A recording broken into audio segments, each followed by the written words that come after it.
Good afternoon, everyone. I'm Tim Richards, Technical Services Manager of the Managing General Agents Association, and on behalf of the MGAA, I'd like to welcome you to our briefing this afternoon. This is being delivered by Innovation Group on the subject of the motor repair market 1 year on.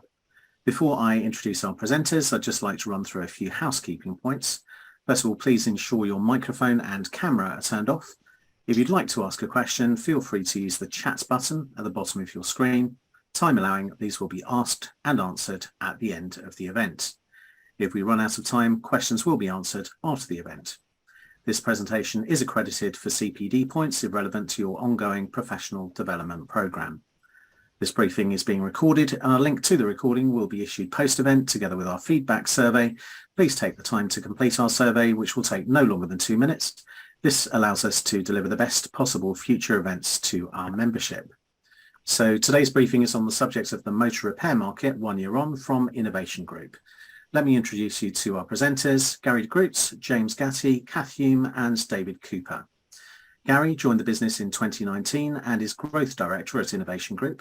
He has worked his whole career in claims, having performed a number of roles across claims handling, account management and sales.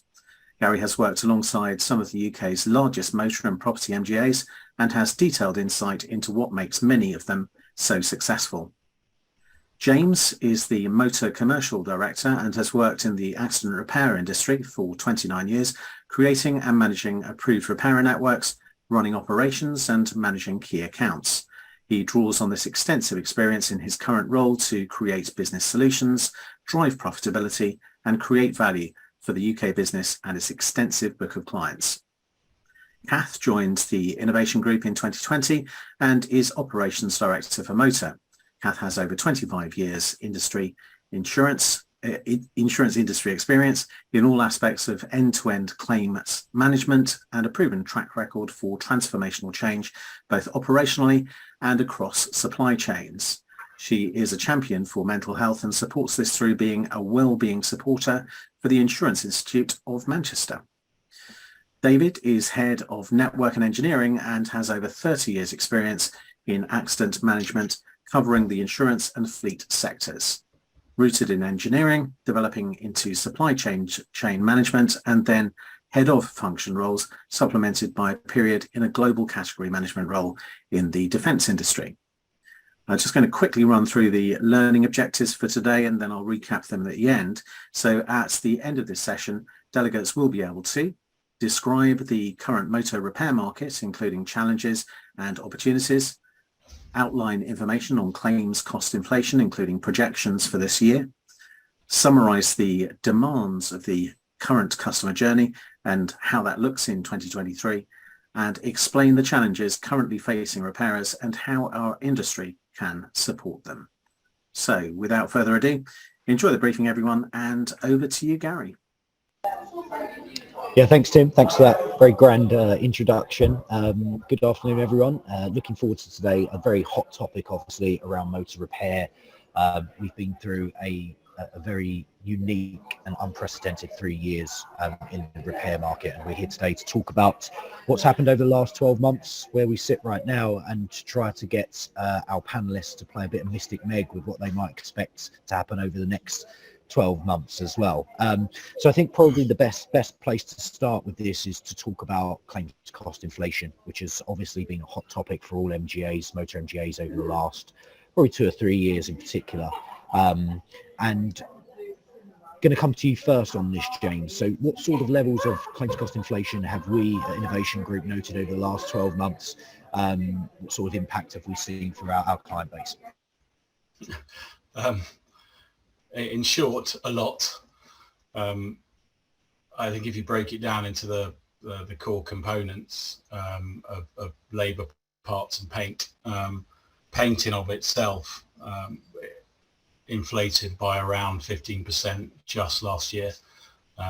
That was fueled, I mean, it's a petrochemical basically, so it's fueled by the change in oil prices, but latterly by a shortage of tinta, pigmentation, the thing that makes paint all the wonderful colours that it actually is. And that's something that's currently driving the paint inflation that we're seeing. We had Outertex issued a 8.3% increase in the paint pricing just in February this year. So I think it'd be unrealistic to expect that the levels of inflation in paint that we saw last year aren't going to come through this year. I mean, it's pretty usual for them to issue two paint index increases during the course of the year. So we've had one. We're doubtless going to have another, and I'd be very surprised if it was under 7%. Parts are slightly different in as much as they are definitely demand-led. And what you saw certainly in the second half of the pandemic was, whilst demand for parts reduced, that slightly suppressed the inflation that we were seeing in parts prices. Typically, I expect parts to inflate at about 8 to 10% a year. Last year was 10%. In essence, I think manufacturers inflate parts to a level that they can get away with, not necessarily anything particularly to do with the underlying rate of inflation, although that undoubtedly wouldn't have helped. Demand for repairs is pretty close to pre-pandemic levels, depending on who you speak to. They're saying 90-95% of pre-pandemic levels. So that will help embolden the manufacturers to carry on increasing parts prices. The real kicker, though, last year was labour rates, and looking across the market. I mean, they differ enormously depending on who you look at, but our view is that broadly labour rates inflated by about 36% across the piece last year. Now that is a lot, and it's driven by all sorts of different things. The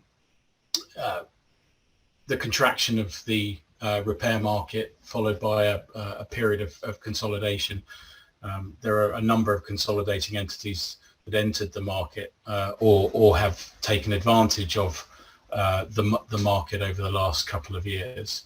And obviously you've had, because of the commercial pressures, you've had a number of body shops exiting the market, which has obviously meant that the same number of work providers are competing for a dwindling supply of repair capacity. On top of that, you've got the effects of the energy price inflation, particularly following Russia's invasion of Ukraine. And whilst that is easing somewhat as alternative supplies of gas and oil have been found in Europe, that obviously affects the base price of those products. What you'll find is a lot of repairers in the uncertainty will have fixed their pricing, so they won't necessarily have benefited from reduction in the wholesale price of those commodities, which for most household and domestic users are expected to start falling. You've also then got a squeeze on mobility, both in terms of the availability of small cars from the manufacturers, and the cost of leasing those vehicles. We saw a jump from the low sub 150s per month for a small Group B courtesy car to ridiculous monthly costs jumping to 400-500 quid in some cases, and with very extended lead times for supply. Again, that has come back slightly, but the notion that courtesy cars are cheap or that they might forever be free is perhaps one that we need to take a look at. So the flip side to that, of course, is that where repairers were supplementing their own fleets with hire vehicles, a lot of the hire companies pulled up the ladder and focused their supply of hire vehicles on more profitable accounts. So quite simply, things that you would take for granted prior to the pandemic, like a free courtesy car and immediate availability, just aren't there, and that has caused a lot of repairers to simply not overextend themselves. So whilst demand might be closer to 90-95% of pre-pandemic, the willingness of repairers to run at 105% or whatever they were running previously is simply gone, because they just don't want to overexpose themselves to potentially uncontrolled costs. And the final part of the thing that obviously drives the labour inflation is what we're seeing as a pretty fundamental change in the labour market. Something like 600,000 people who might otherwise have been in work are effectively economically inactive, according to the Bank of England. I know that's dropped slightly over the last quarter, but it's a heck of a lot of people who might have been available to work that now aren't. And of course, the body shop industry is not immune to these sorts of things. It needs a constant supply of new apprentices and developing staff in order to feed its requirements. It can no longer rely on European staff post Brexit, and there's a premium to be paid for experienced repair personnel, which means that there's a bit of a bidding war, and all of this contributes to the costs that we're seeing. I can't remember a time when it's really been a seller's market for labour rates, and that's really what we saw. So 35% shouldn't really be a surprise to anyone. Some of the interesting behaviours at the end of last year, it was pretty difficult to secure capacity in the run up to Christmas, and what you saw was quite a lot of jockeying position amongst the insurance players, trying to secure demand and being willing to pay for it. In some instances, entering into exclusive arrangements or guaranteed volume type arrangements, which I guess they probably viewed as a bit of a zero-sum game, on the basis that, fair enough, they might be paying more than they would have expected to for labour in that market, but every bit of capacity they secured, they denied to their competitors. So a sort of win-win, in as much as they got what they needed, and they dropped an anchor in somebody else's harbour. I suppose the only other thing I'd probably say in relation to this, and I will stop in a second, is that we sort of got to a position as a market where we casually assumed that inflation didn't really affect us. Yeah, we paid a bit more for parts, paid a bit more for paint, but labour rates stayed stubbornly low. And in fact, most repairers would tell you they didn't really have a labour rate increase of any significance for the last 5 years. So to a certain extent, what we witnessed last year, aside from those fundamentals that I talked about, is a readjustment of the market. So there was a bit of catch up going on in there. And I think I said when we talked about this last time, I don't think I can foresee a time when we're not actually going to have an annualized round of labour rate settlements. So, in short, I think you should expect parts to inflate at 10% for next year. 15% paint, again, looks like it's on the cards. Labour rates will go up, but not as much as 36%. I would probably imagine it'd be closer to 10-15%, with settlements coming in the second half of the year as people turn their thoughts to seasonally increased demand with autumn around the corner. Yeah, thanks, James. I think what you described there is the proverbial perfect storm to an extent. And I thought what was really interesting and relevant to the MGAs that are listening to this is, in a contracted market of contracted capacity where the larger insurers have hoovered up guaranteed capacity and exclusive arrangements with a dwindling number of repair shops, it's difficult for MGAs. It really, really is, because there just isn't the capacity there, and you need to pay through the nose to get that if you want it. And then that causes obviously issues with rating, with profitability, with loss ratios as well that these guys have to deal with. So there's no Exactly doubt right. we're in a difficult market right now, a really difficult market, and MGAs are at the brunt of that, because they just don't have the sort of volume and finances behind them that the large tier one insurers do to be able to hoover that capacity up. David, gonna scoot over to you now. I mean, you're obviously very close to the repairers and the repair network that we deal with, speaking with these guys daily. Give us an insight into what it's been like for them over the last year and where they sit now. I mean, there has been a round of rate increases broadly across the board over the last 12 months. I think we're probably quite slow in getting there, and as James alluded to, there was a legacy element to that as well from years gone by where rates have remained low and static. How are the repair market viewing insurance right now, and what are their ongoing concerns? Are they more satisfied than they were 12 months ago? It's a good question.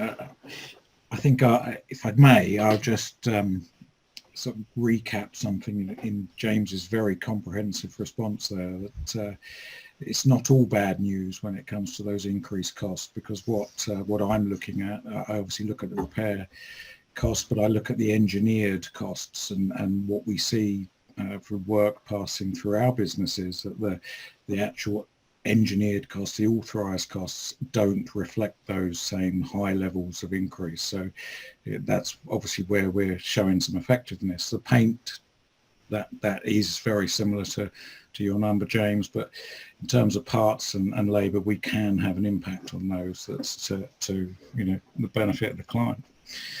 In terms of the repairer view of the market, I think, as always, it's variable. There are those repairers that see premium increases, some of the high numbers we've seen, and expect to see immediately that same level of increase in their remuneration, their labour rates, etc. And if they don't get that, they've got a problem, and they make life difficult. But on the whole, there's an increasing band of repairers that do appreciate the situation that all work providers are in, and they do understand that a good number are trying very hard to pay rates that are acceptable to them, and to work with discount structures and perhaps other fee areas, energy fees, etc., to help cover some of their expenditures. But also some of the softer things, so working collaboratively, not beating them up with contract wording, and supporting them in whatever way it can be, whether it's just having a good relationship, a good personal relationship, and network managers on the ground talking to repairers, and just enhancing the relationship such that improves that image that work providers have.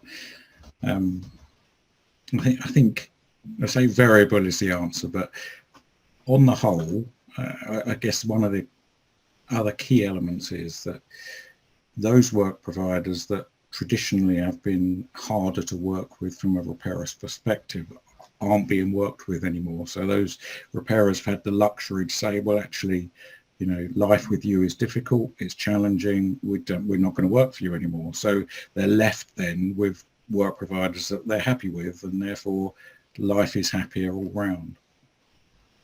Yeah, and David, I think that one of the key takeaways from this for the MGAs that are listening is that we've all had experience where we've had a repair go wrong and one of our clients said, kick these guys off your network, it's unacceptable. Actually, the position that we find ourselves in now, we won't tolerate substandard service across the board, of course, but we don't have the luxury of getting bad service from Tesco and going around the corner to Sainsbury's. The contracted capacity means we've really got to work with these guys to make sure that they're at the level that we expect, and we don't have the luxury of switching someone off and turning someone on the next day in the same area. Just that is absolutely gone.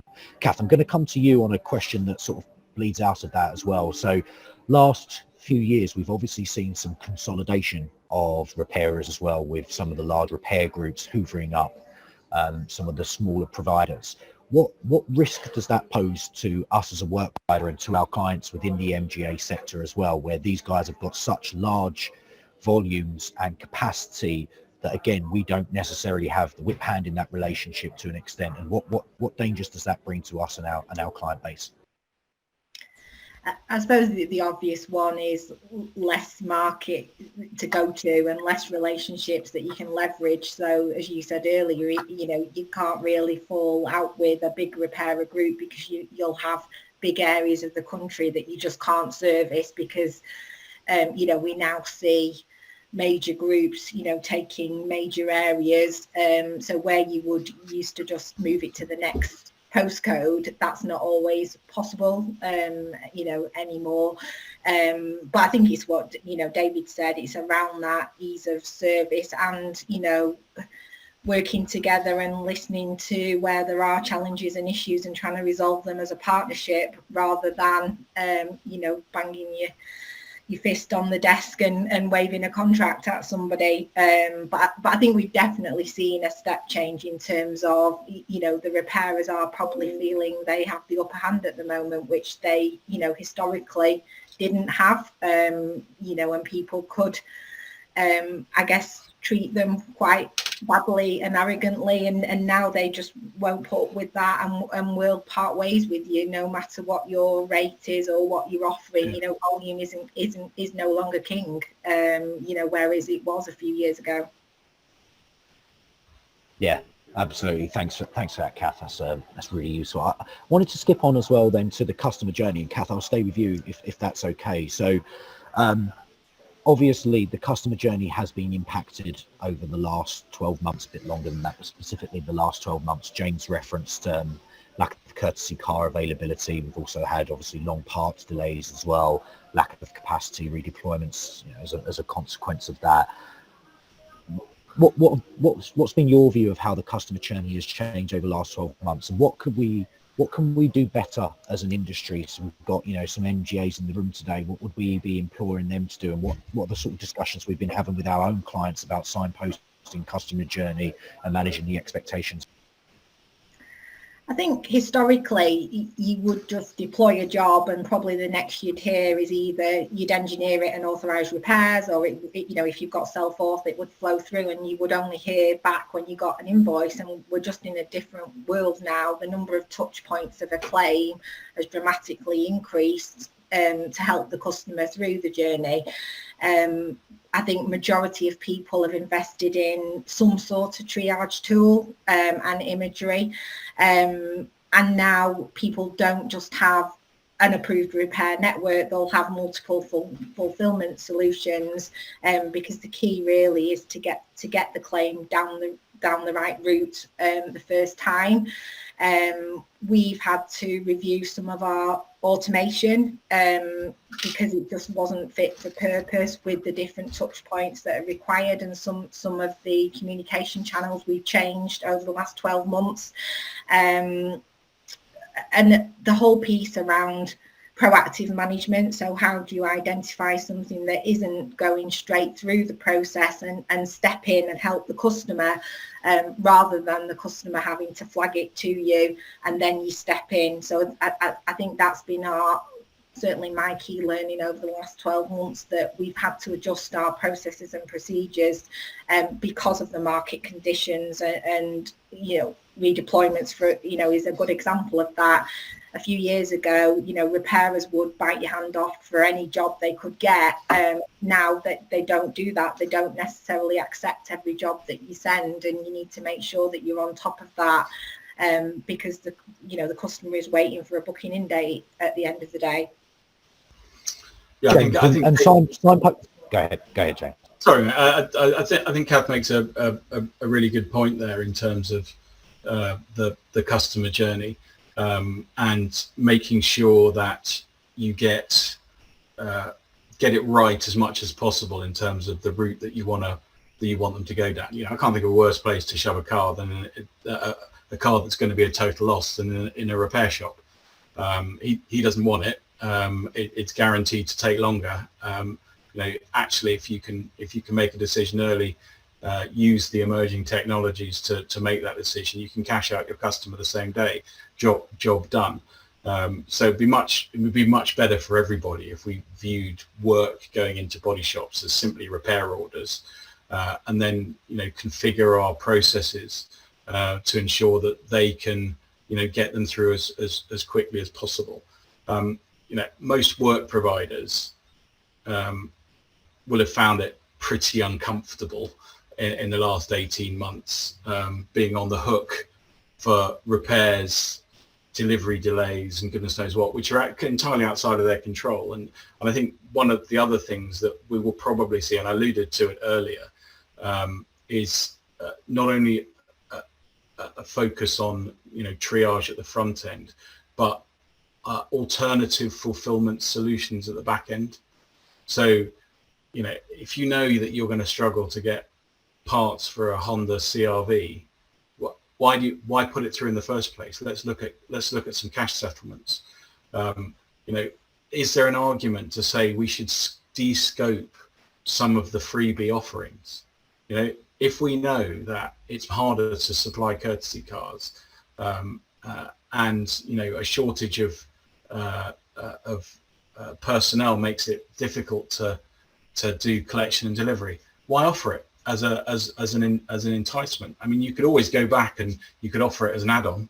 You could offer a hire car as a premium add-on if you wanted to, monetize it, but perhaps reconsider things that we thought were free which turned out not to be, and make something else of it. I mean, Stu Sandel did a really good piece in the Body Shop magazine the other day about the whole courtesy car mobility conundrum, and he makes some really good points about the cost and driving cost into a supply chain that we're trying to manage cost. And I mean, he wouldn't he? He'd want to suggest a different way, and of course Enterprise and their competitors have the solution to that. But I think we're close to the time when it's really worth having a look at that. We already put 40% of cars through non-fault hire. Maybe it's time to look at what happens to the remainder of it. Of course there are difficulties with that. You want to limit your exposure to in-claim costs and everything else. But perhaps that's something that we should take a look at. I'll pop the link to the article in the web chat so that anybody who hasn't seen it can take a look. Brilliant, thanks, James. And I just wanted to come back on that as well, because you referenced correct triage at claim ingestion stage, talked about seeking alternative ways to repair vehicles. We've obviously got our first finish model there, as people now using green parts as well, which is really interesting. As the old saying goes, necessity is the mother of creation. I think, would you argue that actually as a work provider, we've become better at what we do because of the difficult circumstances that we face now? We've had to meet this with technology, the challenges, and not to say that it was easy 5 years ago, because David will kill me after this, but it was a lot easier to manage repairs than it is now. And actually we've had to get a lot smarter about the way that we work to be able to manage this difficult situation. Yeah, I mean, I think the legacy processes worked for pre-pandemic industry. I mean, you're giving repairs to body shops who need to repair cars to make money, and in order to do that, they need to hit various straps. You monitor those what those points are, and hey presto, you get an invoice. If you don't like what they're doing, you get rid of them because you can replace them with 5 others. That's what you were dealing with. So yeah, you're right. People have been compelled to change their processes because they can't rely on what was then the status quo to actually happen. You shove it in a shop, you expect it to come out the other end. Actually, you've got to kick the whale up the beach a bit more than you used to. And that's a lot of people have found that has been very resource intensive, and worryingly, their systems aren't able to cope with that. If you break down every job into 10 diaries and expect to be able to handle your business like that currently, it's going to fall over. and you're never going to find the ones that need your attention. Gary, can I Yes, just absolutely. pick up on a couple of things there, bringing together something Kath, you mentioned about deploying a repair that the repairer doesn't want, something that, as you say, we never used to see, and now you do see. But also tying in with James, that Honda with the parts, another way of looking at that, and it's not groundbreaking, but it's take it back a step. Actually, we can provide data around time to repair, parts availability, etc., on particular makes and models, so the underwriters then don't actually underwrite those vehicles in the first place. So if you've got a smaller book of business, you can eliminate those potential risks, and therefore complaints arising and difficult customer journeys by just not covering those vehicles from day one. Or you can rate them. Yeah, so you can rate them accordingly, I guess. Yeah, I I think the other thing I was just going to add, Go on, Gary, is Kath. I think everybody recognises that there's not a single golden bullet to solve all these, the challenges that we've got. You need different solutions knitted together seamlessly from a customer perspective, because the customer doesn't care. They want the car repaired, or they want to be paid for a total loss. So it needs to happen behind the scenes that you can fulfil that claim. But I don't think anybody sits there thinking there's one solution, because there really isn't. I think what's been refreshing, certainly from my perspective, is that our clients are certainly up for discussions around what should we do differently, what can we create together, rather than a repairer must give a courtesy car because that's what they've always done. And we've seen some interesting developments that we've worked on collaboratively with clients around just doing things differently, and doing some proof of concepts, testing things to see reactions, and actually some surprising that some customers actually, they might say they want a courtesy car, but when you offer them different solutions, then you can usually find something else that they need, because they don't necessarily need a car every day. They might just need to get once a week somewhere. So I think that has certainly been refreshing from my perspective, that we've managed to change a few things. I agree. I mean, Absolutely. it's fundamental madness to sit there and steadfastly offer things that you can't guarantee the supply of. So a certain amount of inward reflection is required on all of those things. Obviously, if you're confident in the supply and your ability to procure them and ensure that they're delivered, then great. But if there is no point hitting and hoping, because the people you're letting down are your customers. Yeah, I think the key takeaway really is that for our MGAs, or if either them or their service providers are wedded to the way that they manage repairs from 2019, and they don't have flexibility in the way that they deal with individual repairs, or an ability to trial different solutions for different problems that arise, then they're in trouble. Those days, 2019 is long gone. You need to modernize your processes now. You've got to look at repair very differently to the way that we have done historically, and certainly that's what our clients have been led towards, and what we see a lot of the larger tier ones doing as well. I want to come over to some of your SLAs, Gary. Sorry, I think about certainly think about some of the traditional SLAs that have always been in place with repairers, for example. People can hit an SLA, because they will work the system to hit it, but it's not necessarily driving the right outcome and the unintended consequences of doing that. A conversation I was having the other day is, we insist in a mobile vehicle goes in within 24 hours. Would you prefer it to go in 72 hours and have a controlled repair cost, or insist on 24 hours so the repairer turns the job down and it goes to a non-approved repairer that's going to cost you, a couple of thousand more or whatever? So I think you just need to really think about what we did previously. Is it still the right thing to do? And I'm not saying you don't have any SLAs, because clearly, you need to have some parameters to work with. What I would just say to the audience to think about that when you're agreeing and looking at e-service provision. Yeah, you're right, Kath. I think the way that we manage and review our own network is different to how it was in 2019, and it needs to be. The same almost binary metrics that we were using then are just not appropriate anymore. We need to look at this a little bit smarter in different ways. I wanted to come on also to AI technology and the development of this. What have we seen over the last 12 months? I'm interested in your individual views of technology as well. So, you know, we're a large motor claims provider. We get presented on with different forms of technology every week, with everyone saying it's the silver bullet to managing repairs, managing claims. You know, how do you individually view technology, incorporating that into the processes we got, and where do we need to be cautious about what we're looking at as well? James, you're a big lover of tech, all things tech, so I'll come to you first. Well, now's a really good time to be looking at this stuff. There are all sorts of solutions out there, and a lot of them are really, really tempting. You'll see, you know, people offering automated damage solutions using images and valuations and goodness knows what else, and chatbots and low code solutions, and all of these things are absolutely brilliant.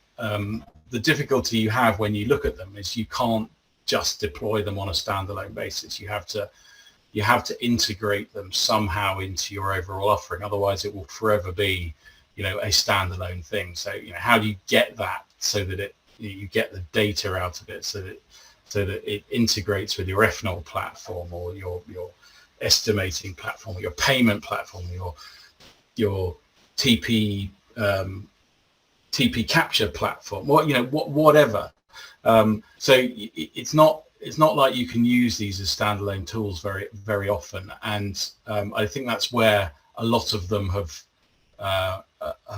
really failed to take off. Having said that, you know, if you're not actively looking at deploying virtual assistants where a conversation isn't really required, or if you're not looking at robotizing processes that you're currently using human admin people for, then I think you're definitely missing a trick, because you know, I think I said earlier that we need to embrace the interface. We need to strip out as far as possible the barriers to doing the business that we really need to do. You know, our business is not it's not processing data or talking to people on the phone. Our business is taking a claim and getting it fulfilled, whether that's repaired or total lost or cashed out or whatever the heck it is. So all of these things need to contribute to the process, not detract from that. I suppose, and I think I was saying to the guys prior to this that no app will get away from the fact that it's a human that has to repair your car. You know, so if the first thing you're encouraged to do is to go on an app to do something, well, that's great as long as you can do something. But the reality is, you've got a damaged car, you need it repaired. We need to put you together with a repairer. So that's the way I tend to view technology. Does it make it easier for me to deal with the repairer? Are there questions that I can answer from the customer without speaking to them? In which case, great. Let's use those, but let's also make sure that our contact centers are properly staffed and responsive and capable of intervening meaningfully for our customers in the event that they do feel the need to speak to us. James, I think on that there was an interesting article in the industry press, I think about a month back, that said after over 50s demographic that are rejecting online claims management most was 18 to 24 year olds, which suggests to me they've obviously got some sort of natural fear or uncertainty about that sort of communication, albeit they use it in everyday life. But in these sorts of circumstances, as we've always said, people do want to speak to an expert that can advise them what to do. Well, we're asking people to do a complex thing on a simple, on what would otherwise be a simple piece of technology. So, the nature of most apps is that they have one or two buttons and one or two places where you can make a selection. Now, if you're trying to do a fully featured ethanol, for instance, on a phone, that's never really going to work. If you're prepared to accept that actually that 95% of cases you would be able to do without because most of the answers, you just need to validate who they are, you need to ask a few questions about location and damage. If you're happy to accept that you're not going to get 100% ethanol, then perhaps that's the way. But so often you see people put complex processes on what should be simple apps, and the dropout rate is enormous. I know plenty of people will say that they get 50% of this or 50. I think the consequences of that for the 50% who can't complete via app or web app are difficult. So I mean, provide the service by all means. Let people self-serve if they want to. My caution is about compelling them to self-serve and ensuring that they have a proper human to speak to in the event that they don't want to, or that they find under the circumstances that they can't. It's the overused omni-channel communication terminology. Oh, right? yeah. David, onto you on that. Obviously, you're dealing with a large volume of repairs every single day through our network. What sort of view have you taken around the available technology suites that are out there, and what are you incorporating into our sort of daily suite of what we're using? Well, it's triage. We touched on it already. Triage has always been king. Good ethanol means good, clear information for us to carry out the repair. Just the simple stuff in areas of damage relating to the circumstances, etc. But the triage opportunities, as we've touched on earlier, to put the repair down the right path. First finish being a classic example. Fast track repairs is a great boon. I think it's advantageous to all, and particularly, and where it's really interesting to me is the repairers really like it. So anything that increases our engagement with the repair network in these troubled times is a good thing. Next stage, I suppose, for me, the elements I look at are engineering. So there are products available that allow us to analyze repair assessments, comparing costs of similar estimates across vast amounts of repair data to give a computer view, if you like, a technological view as to whether the repair costs are in keeping with what one would expect. And so we potentially there can reduce the need for an engineer, or indeed change the engineer function to be slightly after event rather than in the process, that can potentially add delay to the process. And I think in the repair area, the bit that I'm hearing most about at the moment is, again, it's not new, but it's I think the development of it has accelerated because of the situation we find ourselves in with energy costs. So technology around the paints, probably why the costs have gone up so much, but the air dry solutions, air drying hardeners, low temperature bake finishes, meaning repairers don't have to spend lots of money baking a car at high temperatures for prolonged periods to obtain sort of level of finish. I think that's something that we'll see more of in the next year or so. So there's sort of the three obvious things that leap out at me when I think about the benefits of technology in the short term. Longer term, AI, estimating. It's got a place. Not sure what that place is yet, but I think we'll see more of it. Kath, I've had a question come in which I'm going to shoot at you first from one of our audience members. So interested to hear us talk about modernising the approach to repairs from where we were pre-COVID.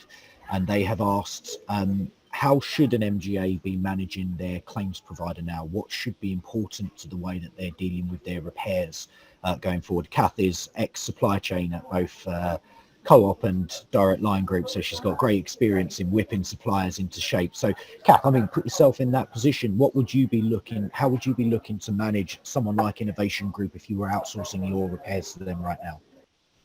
That's a good question. I mean, obviously it depends on what services the supplier's providing, but I think where people usually go wrong looking at repair management is just looking at the repair element and average cost, rather than looking at total spend and total AD cost, because, you know, to be honest, you can make your average repair cost low just by writing off all your high value vehicles, which from an insurer and MGA is not the right outcome.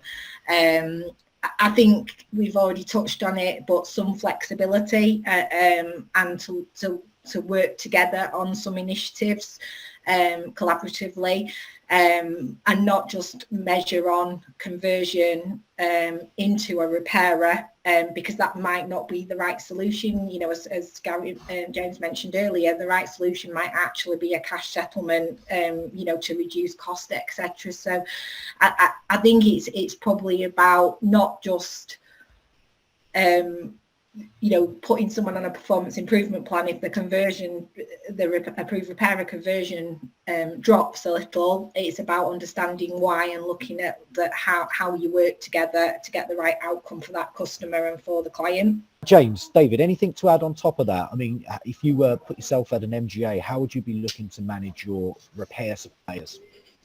Well, I think for me, it's all work providers, MGA, whoever, you've got to remember what you're doing. The reality is you're competing for capacity in the repair networks, and therefore you need to be the best you can in some way or other. And it's up to us to manage relationships, but in terms of the commercials, we can influence that, but we don't necessarily have the control over it. So it's just having first in front of mind that you're competing for capacity. And it's not all about rating it anymore. It's not all about it. We're not just saying just pay more, because that's clearly not the answer. That isn't the answer, just to increase your rates. I think the way I would probably approach it, without giving anybody a stick to beat us with, is I think we've got to accept that continued claim cost inflation is a certainty, and that inbound third-party costs are going to inflate probably at an even greater rate because of the imperatives that surround them. So, if I was going to offer some advice, I would suggest you raise your emphasis on TP capture and intervention in general. Reduce the resultant emphasis on in-claim TP costs and concentrate on capturing them, because the more that you penny pinch inside a claim, the more they're going to drop out, and the value is in capturing them and getting them through your managed process. I would focus on speed of settlement and claims progression. Open claims always have been a killer. There are going to be more of them now than there were prior to the pandemic. They cost you a lot of money. They mean that you can't get to customers that you would otherwise want to deal with. I think you want to reduce your liability in relation to uncontrollable events. Don't be a hostage to courtesy cars, parts delays. Think about rowing back on some of the offers that you don't need to make in a modern market. Supercharge your damage triage, cash settlements. Consider things like the impact of unreturnable parts. If you've got extended repair processes, think about what happens when you make the decision not to cash somebody out. You commit yourself to buying parts that might not be returnable. There's a cost involved with that. And I suppose my final one is too many processes in the insurance world exist, and they're which are designed around reducing the likelihood of very unlikely events. you talk to people and say, why do you do that? Well, because 1 in 1,000 does this. Well, why would you do that on the basis that 99% of your claims never go near that? Why shove everything through the same filter? And I know that's a bit of a mindset change, but there are plenty of other things you need to be worrying about rather than the once in a lifetime event. And the removal of processes and strictures that cause you to obsess about unlikely happenings. I know that's all part of managing risk, but I would encourage people not to tar all claims with the same brush, and find a way to ensure that as many as possible can go through the standard process, unencumbered by unnecessary documentation and unwanted interaction with either your supply chain or your customers. I think a couple of things, if I was still on the other side of the fence, as it were, that I'd be thinking about is how can I make agile, quick decisions? Because that is has been challenging, and having been there, you need to go through multiple sign-offs, and there's always, what's the overall impact, etc. But I think as an industry, we could get better at that, and that'd be something I'd be considering. And also what lead indicators, what data can you get hold of, so you're not just seeing it in inflation in 3 months' time when you start getting the increased repair costs through, that it's coming and you plan for it and you can take your mitigating action. I think they'd be the two things I'd be thinking about if I was in that world. Yeah. That last one, Kath, I think is really important. I think from our perspective, we worked really hard on this, but have the correct dialogue with the experts about what's coming and what's around the corner, because from an MGA's perspective, and we'll have a lot of claims managers and directors in the audience today, but being able to relay that information to your underwriting team ahead of time as well is going to be key from a pricing perspective. What you don't want is us in 6 months' time coming to you saying we need a 30% increase in labour rates, and you've not baked that into any of your assumptions around pricing whatsoever. So we see ourselves as a key part of that in terms of providing the knowledge and the insight of what's coming, work with your repair management provider, get some insight into what their expectations are, and then liaise with your underwriting team as well on the back of that to make sure that we are all joined up and prepared for what's coming next. And I guess on that as well. Oh, good. Sorry, James.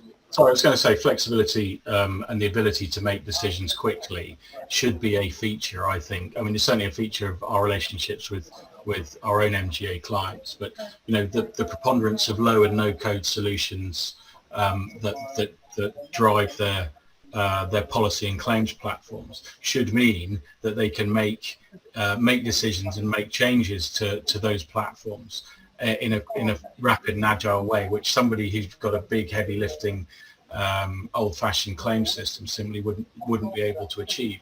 I think that's a significant advantage to grasping that sort of technology to help you push through change. And to be honest, the quicker you're able to execute those changes, the less risk each of those changes has, because if you make a change that doesn't turn out to work, it's not that difficult to reverse it. And one of the reasons that people don't take the necessary decisions are because they want everything to be fully costed and risk assessed before they do it. There's a value to that, but every now and then, if you want everything, all the I's crossed and the I's dotted and T's crossed, you miss the boat. And surely one of the benefits of being an MGA is that you get to innovate, and that's what I would encourage. Yeah, thanks, James. Last question, then we've got 5 minutes. I'll ask for a minute from each of you on this. This is the Nostradamus moment. So what are you guys looking at for the next 12 months, risks and opportunities? Is there anything in particular that you want to focus on? James, I'm going to come to you first, and a particular focus on what's happening in Taiwan as well, because I think it's going to be relevant to some of the people in the room. Oh, well, yeah. Well, just when you've got over the notion that we can have one conflict, the prospect of another one raises its head. So, the good news for the markets is that, I think most of the effects of Ukraine have already been costed in. The looming concern that we should have in terms of, geopolitics and global markets is China's overtures towards Taiwan. Taiwan produces something like 70% of the world's semiconductors, which places an individual problem, but a not insignificant problem for both for the motor trade, but also for anybody involved in telecoms or computers, which is basically everybody in the world. And if you wrap up that part of the world, which houses something like 70% of global shipping routes, if you wrap that up in a conflict of any sort, it's going to be considerably worse than we've just experienced with Ukraine, and I would keep an eye out for that. Nothing you can do about that. We're happy to send an envoy. I'm not sure it'll make much difference. Thank you. Kath, what are you looking at in the next 12 months? Any good news potentially as well on the horizon? I'm not sure good news. I think we touched on sort of skills shortage, not just in the repairers, but also, it's an employee market, candidate market. I'm sure everybody's seeing that at the moment. Off the back of the cost of living crisis, I think we'll see potential increases in fraud. So we're looking at, how do we enhance our fraud offering? I think parts, probably there'll be some improvement. We are seeing parts supply slight improvement. I think consolidation of repairers potentially is still going to continue. I think we'll see a bit more of that. Hopefully inflation will be a little more controlled, but we'll clearly still see inflation. So I'm not sure good news. No, can't think of much positive there to say. Better than 2022 though, Kath, right? Better than I think we're now in a more normal state where 2023, 2024, we're able to plan better because we understand more than we did in 2022. I suppose that's a positive I can come up with. Thank you, Kath. David, last thoughts over to you. What are you looking at? What are our repairers looking at over the next 12 months as well? I think Kath was reading my notes there. Sorry. Unfortunately, that's fine. But yeah, you said it all. That's all the key information. I think we'll see some different trends in the claims if the crisis, the financial sort of credit crisis carries on. So we might start to see more total losses, older vehicles being retained and that aren't repairable. Perhaps claims that are raised but then not pursued because once the excess becomes known, they'll just sort of hang at the F&O stage and things like that. I don't see much positive stuff other than improvement in parts, Taiwan and China aside. Brilliant. Thank you. Thanks very much, guys. Look, there's lots to think about for everyone out there. I think it's been a difficult 12 months. I think that if you're here and listening to this is brilliant because you've got a keen eye on what's happening here and you understand that there's some volatility and some things that we all need to work towards together. I do think from a personal perspective that whilst the volatility hasn't finished, it's certainly not at 2022 levels at the moment, and hopefully we will stop seeing the retraction of capacity within the market. Certainly the bankruptcies that we saw over the last few years, we'd like to see those reduce, and more body shops springing up if possible, and a continuation of working together, a collaborative approach. We're here to help, work providers are here to help, repairers are here to try to service and make a profit as well, and I think greater collaboration and dialogue between everyone within the insurance industry is exactly what we need right now. So thanks to the panel today for their thoughts. Thank you all for dialing in, and for those that are catching up on video at a later date. If there are any follow-up questions at all, please get in touch on LinkedIn or by any communication method you so want. Happy to answer questions, and with that we'll finish the session. So thank you. Thanks, Gary. Just to add at the end, if anyone does have any questions and you haven't got LinkedIn or whatever it happens to be, feel free to send them through to me. So my name is Tim Richards. So it's tim.richards@mgaa.co.uk. Just a quick recap of the learning objectives. So at the end of this session, delegates will be able to describe the current motor repair market, including challenges and opportunities, outline information on claims cost inflation, including projections for this year, summarise the demands of the current customer journey and how that looks in 2023, explain the challenges currently facing repairers and how our industry can support them. So thanks so much to Gary for making my job so easy, and to James, Kath and David for your presentation today, which I'm sure everyone will agree has been fascinating. Thanks all of you for joining us. Please don't forget to provide your feedback and look out for forthcoming MGAA events. Hope you have a productive afternoon. Thanks again for joining us and see you all soon.